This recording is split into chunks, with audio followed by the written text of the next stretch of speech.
It's human nature to always want to know things. The unknowing can be very scary. One minute I'm just living my life, and the next minute my life has changed forever.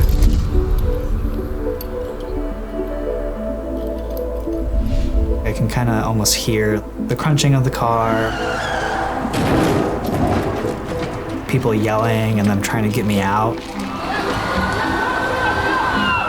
But sometimes it just feels a little too real. I'm like, okay, this is definitely something that I've experienced. It was probably just a very intense and scary feeling and moment for myself, and it just kind of makes me sad to think that I had to go through that. It's so much bigger than just me. It is what it is, and so I just have to keep moving forward.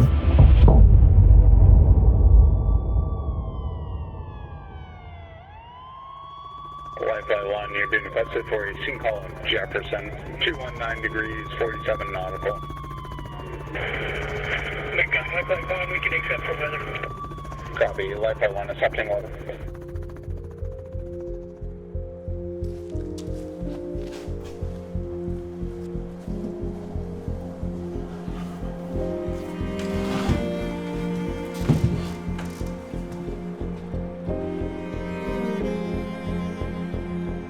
I will never forget the date. It was February 14th. It was Valentine's Day, and it was fairly late in the shift, and we got called to a scene down on Route 17. LifeFlight of Maine, this is Derek, how can I help you? Okay, Jefferson, Maine, and it's a head-on collision. Understood. The scene was chaotic, to say as easy as we can say it.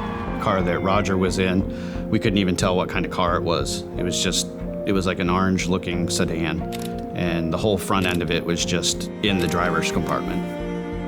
Roger was very broken. That was immediately obvious, even before you were at his side.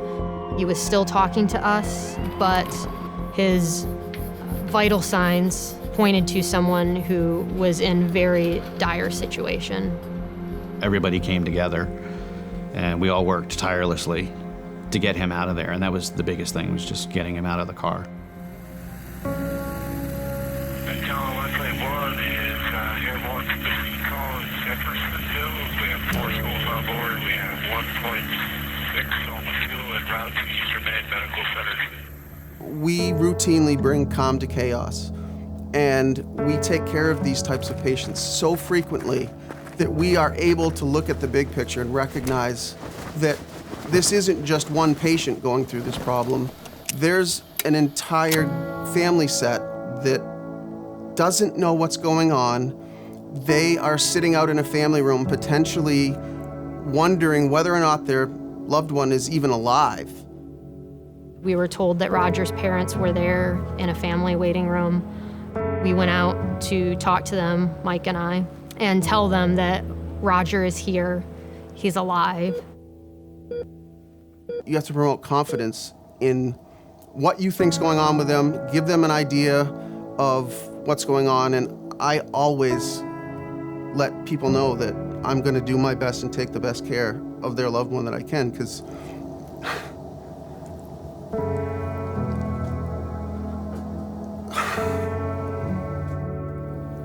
Then they took us back to see him. And that's when we walked in, and my heart was just breaking into a million pieces. We wanted to just scoop him up right then and there. We wanted to just scoop him up and take him home. And I remember kind of having like almost an out-of-body experience, and I said, this is real. Like, this is actually happening to your son right now. That's him right now. I consider this job to be the pinnacle of healthcare. I can't think of a job that I would want to do, bar none, because we get to take care of patients on their worst day, in their time of need, and do it really well. I work at LifeFlight of Maine because I believe that it is absolutely essential to the state of Maine. There's not many cities here, which is great, but understanding that the flip side of that is we don't have a lot of hospitals and we don't have a lot of medical resources. What LifeFlight of Maine serves to do is it's the connection point between those. We don't consider it a goal to just get someone to the hospital alive. We consider that from the time we see them, we're going to reduce their morbidity and mortality by improving their condition from the start. We look at life from a totally different perspective, that any moment, anything can happen because it did happen. When we look up now, it's not LifeFlight, it's LifeFlight. And you know that there's somebody in that helicopter that needs their services and they're taking them. We pray for that person in there, we pray for the crew of LifeFlight because we know what they did for our son.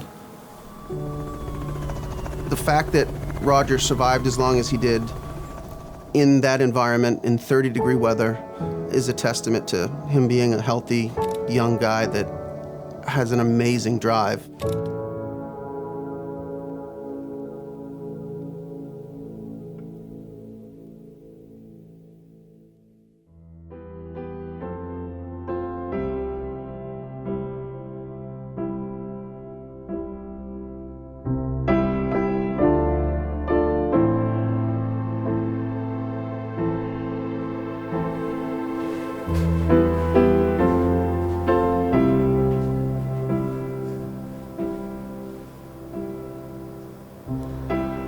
They got to see me at my absolute worst and just how broken I was, and just hearing people, they said when they saw me, I was just shattered.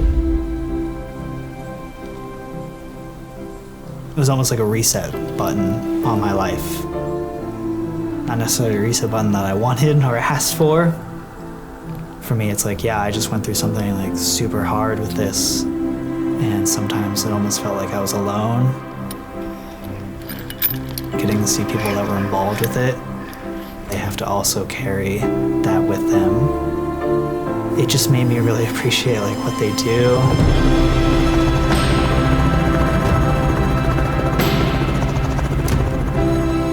If anything, sometimes I feel like I'm healthier than I was before, and I want to show people that it's like no matter how broken you are, you can get back from it.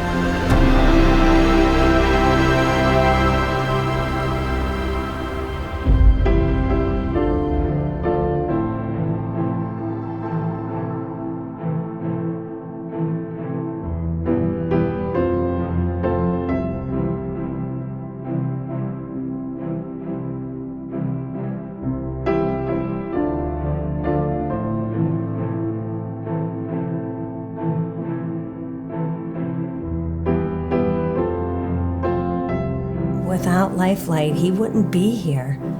He would not be here. So I don't even know how you can thank somebody for that.